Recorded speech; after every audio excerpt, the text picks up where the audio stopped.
le monde, bienvenue à une nouvelle capsule. Aujourd'hui, on va parler sur la méditation de la parole de Dieu. Comment peut-être on va voir ensemble deux petits hymnes, autrement dit, pour bien méditer la parole de Dieu, parce que la parole de Dieu, quand elle est méditée, c'est incroyable comment notre vie, le succès est assuré dans nos vies, parce que la parole de Dieu elle a tellement cette puissance-là de nous emmener dans des avenues que même on n'a jamais encore connues. Fait qu'on va voir ça aujourd'hui ensemble. Je pense à un verset, Josué 1,8, qu'on va regarder par rapport à la méditation de la parole de Dieu. Josué 1,8, que ce livre de la loi, la parole de Dieu, ne s'éloigne point de ta bouche. Médite-le jour et nuit pour agir fidèlement selon tout ce qui est écrit. Car c'est alors que tu auras du succès dans tes entreprises, c'est alors que tu réussiras. On voit ici ici on voit dans Josué l'importance de méditer la parole de Dieu et en plus jour et nuit. Alors, souvent on a des images, nous autres, soit de films ou ça, des Tibétains ou bien des gens qui méditent de 7 heures le matin jusqu'à la veille de la nuit sans bouger, Mais la méditation de la parole de Dieu, c'est pas ça. La méditation de la parole de Dieu, on peut lire la parole de Dieu, on peut étudier la parole de Dieu, on peut mémoriser des versets, mais une des sources qui est vraiment importante, c'est de la méditer. Puis de la méditer, tout simplement, c'est simple. C'est de tout simplement commencer à réfléchir sur le verset que je médite. Je réfléchis, je le repasse. Et tout simplement, va m'emmener dans une plus grande compréhension de ce verset, une compréhension plus approfondie, et aussi il va devenir efficace aussi dans ma vie, actuellement, dans ce que je vis. Ça a vraiment cet effet-là. Puis si on se demande, ouais, mais méditer, comment on peut méditer? Je suis sûr que tout le monde a médité. Est-ce que tu t'es déjà inquiété? Oui, alors tu as médité. Tu as médité, autrement dit, sur des choses qui t'ont amené à t'inquiéter.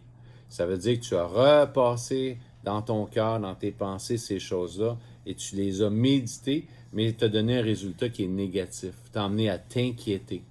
Et ça a fait tout simplement une montagne dans ta vie. C'est un peu la même chose. Fait que approfondir, réfléchir à la parole de Dieu va amener à approfondir le sujet.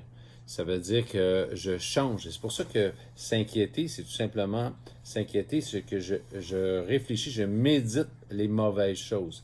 Si je prends la parole de Dieu et je commence à méditer, et là, c'est là que je commence à jouer pleinement des bienfaits de la parole de Dieu dans ma vie et elle devient efficace aussi.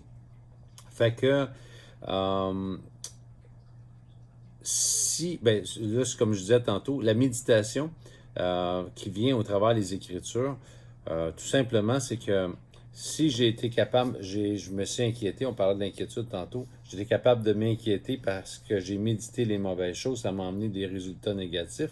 La même chose, si je médite les bonnes choses, qui est la parole de Dieu, va m'emmener à des résultats positifs dans ma vie. Ça va produire que ça. C'est pourquoi? Parce que Dieu pense toujours au meilleur pour ses enfants, pour l'être humain, c'est ce qu'il pense tout le temps. Fait que c'est pour ça que la parole de Dieu, elle est tellement riche. Il faut prendre le temps, apprendre à la méditer. C'est pour ça qu'il dit jour et nuit. Pourquoi? Parce que Dieu est en train de nous dire quelque chose d'intéressant, c'est que si tu ne médites pas ma parole, tu vas méditer autre chose. C'est une question, c'est automatique. C'est pour ça que méditer la parole de Dieu, c'est une intention. Tout simplement, c'est intentionnellement, je le fais. Je ne laisse pas aller mes pensées comme je veux. C'est que c'est intentionnel. Je décide de méditer un verset et d'en prendre possession, de prier, de demander au Saint-Esprit qu'il me le révèle et je le repasse dans mon cœur tous les jours. Ça va produire, et toi en même temps, juste pour vous montrer, c'est une façon simple. Et moi, je me rappelle, méditer la parole de Dieu, c'était comme un temps où c'était un temps de défi dans ma vie. Je me rappelle, on m'avait demandé tout simplement de dire, hey, Denis, on t'appellerait vraiment tout simplement à prendre la position d'assistant pasteur. J'avais jamais parlé en avant, j'avais jamais prié à haute voix avec les gens. Je me rappelle de ça fait une vingtaine d'années. Et pour moi, c'était comme, non, je peux pas, c'est un défi, c'est trop grand, c'est trop grand. Puis je me rappelle un verset en Philippiens 4,13 Je puis tout par celui qui me fortifie. Mais là, ce verset-là est devenu le sujet de ma méditation. Et une des façons de faire qui est importante, c'est de commencer à lire le verset à haute voix. Je puis tout par celui qui me fortifie. Et je mets l'emphase, exemple, à chaque fois que je le lis, je l'emphase sur un mot différent, comme je puis tout par celui qui me fortifie. Après ça, je peux tout par celui qui me fortifie. Et après ça, je commence tout simplement à m'attribuer ce verset-là. Je commence à demander à Dieu tout simplement qu'il prenne racine dans mon cœur et tout simplement, il devient efficace là, dans la situation que je vivais. Pourquoi? Parce que c'était comme, ah, ce défi-là est trop gros pour moi, j'ai jamais fait ça de ma vie. Et c'est comme, et là, il a pris vie. C'était au lieu de méditer que je suis pas capable, le défi est trop grand, j'ai commencé à méditer ce verset.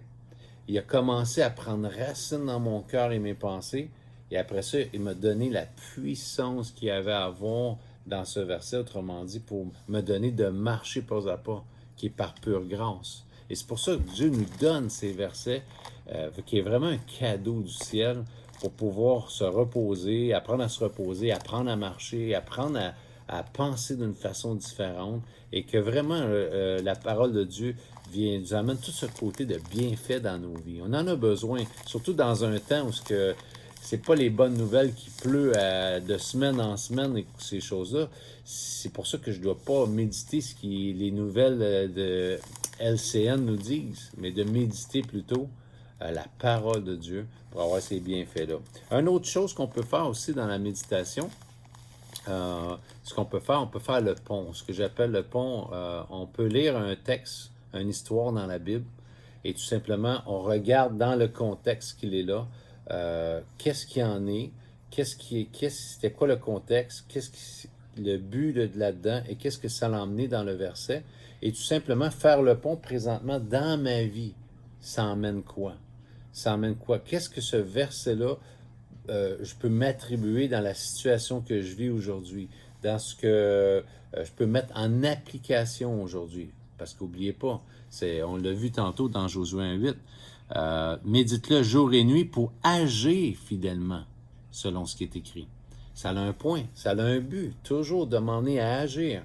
Si je fais juste lire pour lire, même si je le lis à haute voix, mais je n'ai pas aussi déterminé que je veux agir sur ce que je médite, la parole de Dieu, c'est comme, elle n'est pas efficace dans ma vie. Et je dois désirer ça. Et c'est important aussi en tant qu'enfant de Dieu, c'est que la parole de Dieu, je la déclare comme autorité sur ma vie.